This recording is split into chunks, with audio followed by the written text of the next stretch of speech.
ದಕ್ಷಿಣ ಕನ್ನಡದ ಪುತ್ತೂರಿನ ಕ್ಷೇತ್ರದಲ್ಲಿರುವ ಗರ್ಭಗುಡಿಯಲ್ಲಿ ದೇವರ ಮೂರ್ತಿ ಇಲ್ಲ. ಆದರೆ ಪ್ರತಿನಿತ್ಯ 2 ಬಾರಿ ಈ ದೇವಸ್ಥಾನದಲ್ಲಿ ಪೂಜೆ ನಡೆಯುತ್ತದೆ. ಹೌದು, ಇದು ದಕ್ಷಿಣ ಕನ್ನಡ ಜಿಲ್ಲೆಯ ಪುತ್ತೂರು ತಾಲೂಕಿನ ಕೊಳ್ತಿಗೆ ಗ್ರಾಮದ ನಳೀಲು ಶ್ರೀ ಸುಬ್ರಹ್ಮಣ್ಯ ದೇವಸ್ಥಾನದಲ್ಲಿ ಈ ರೀತಿಯ ವಿಶೇಷ ಹೊಂದಿದೆ. ಈ ಕ್ಷೇತ್ರದ ಗರ್ಭಗುಡಿಯಲ್ಲಿ ಹುತ್ತ ಹೊಂದಿದೆ. ಈ ಹುತ್ತಕ್ಕೆ ಇಲ್ಲಿ ಪೂಜೆ ಸಲ್ಲಿಸಲಾಗುತ್ತದೆ. ಹುತ್ತದ ಜೊತೆಗೆ ಸುಬ್ರಹ್ಮಣ್ಯ ಸ್ವಾಮಿಯ ಉತ್ಸವ ಮೂರ್ತಿಯೂ ಇದೆ. ಕೃಷಿ ತೋಟ ಹಾಗೂ ದಟ್ಟ ಕಾಡಿನ ಮಧ್ಯೆ ಇರುವಂತಹ ಈ ಕ್ಷೇತ್ರಕ್ಕೆ 1000 ವರ್ಷದ ಇತಿಹಾಸವಿದೆ.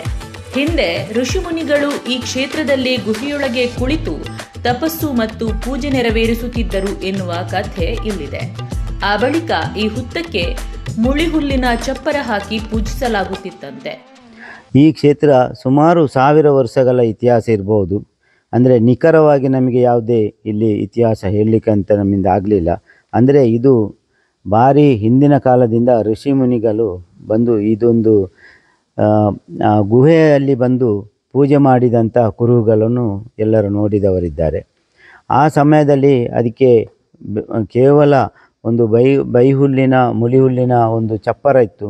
ಅದಕ್ಕೆ ಒಂದು ಮಣ್ಣಿನ ಗೋಡೆ ಇತ್ತು. ಅದನ್ನೆಲ್ಲ ಮತ್ತೆ 1956ರಲ್ಲಿ ಸಂಕಪ್ರಯ್ಯವರ ನೇತೃತ್ವದಲ್ಲಿ, ಪಾಲ್ತಾಡು ಮನೆತನದವರು ಅವರ ನೇತೃತ್ವದಲ್ಲಿ, ಅಂದರೆ ನನ್ನ ಅಜ್ಜ ಅವರ ನೇತೃತ್ವದಲ್ಲಿ ಇದಕ್ಕೆ ಹಂಚಿನ ಚಾವಣಿ, ಕೆಂಪುಗಲ್ಲಿನ ಗೋಡೆ ನಿರ್ಮಿಸಿಕೊಂಡು ದೇವಸ್ಥಾನದ ಬ್ರಹ್ಮಕಲಶೋತ್ಸವವನ್ನು ಬ್ರಹ್ಮಶ್ರೀ ನಾಗೇಶಂತ್ರಿ ಅವರ ತಂದೆ ಅದನ್ನು ನೆರವೇರಿಸಿದರು. ಬಳಿಕದ ದಿನಗಳಲ್ಲಿ ಇಲ್ಲಿನ ಪಾಲ್ತಾಡು ಮನೆತನಕ್ಕೆ ಸೇರಿದ ಸಂಕಪ್ಪರೈ ಎನ್ನುವವರು ಈ ಕ್ಷೇತ್ರವನ್ನು ಅಭಿವೃದ್ಧಿಪಡಿಸುವ ಕೆಲಸವನ್ನು ಮಾಡುತ್ತಾರೆ. ಹುತ್ತವಿರುವ ಜಾಗಕ್ಕೆ ಹೆಂಚಿನ ಮಾಡು ಮಾಡಿ ಬಳಿಕದ ದಿನಗಳಲ್ಲಿ ದೇವಸ್ಥಾನದ ರೂಪಕ್ಕೆ ಈ ಕ್ಷೇತ್ರ ಬದಲಾಗುತ್ತದೆ. 1997ರಲ್ಲಿ ಕ್ಷೇತ್ರದ ಬಗ್ಗೆ ಪಾಲ್ತಾಡು ಮನೆತನದವರು ಮತ್ತು ಸಾರ್ವಜನಿಕರು ಸೇರಿ ದೈವಜ್ಞರಲ್ಲಿ ಪ್ರಶ್ನೆ ಚಿಂತನೆ ಮಾಡಿದ ಸಂದರ್ಭದಲ್ಲಿ ಹುತ್ತದ ಒಳಗಡೆ ಸುಬ್ರಹ್ಮಣ್ಯ ಸ್ವಾಮಿಯ ವಿಗ್ರಹ ಇರುವ ಬಗ್ಗೆ ಮಾಹಿತಿ ತಿಳಿದು ಬಂದಿದೆ.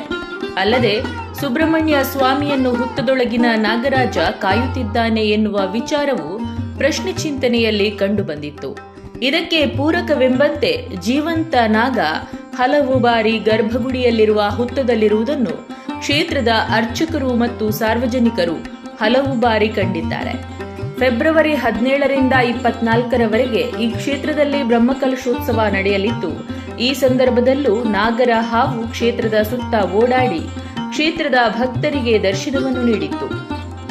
ಕುಟುಂಬದಲ್ಲಿ ಉಂಟಾಗುವ ಕಲಹ, ನಾಗದೋಷ ನಿವಾರಣೆ, ಕೃಷಿ ತೋಟಕ್ಕೆ ಕಾಡುವ ನೀರಿನ ಸಮಸ್ಯೆ, ಹೀಗೆ ಎಲ್ಲಾ ರೀತಿಯ ಸಮಸ್ಯೆಗಳಿಗೆ ಕ್ಷೇತ್ರದಲ್ಲಿ ಪರಿಹಾರ ದೊರೆಯುತ್ತದೆ.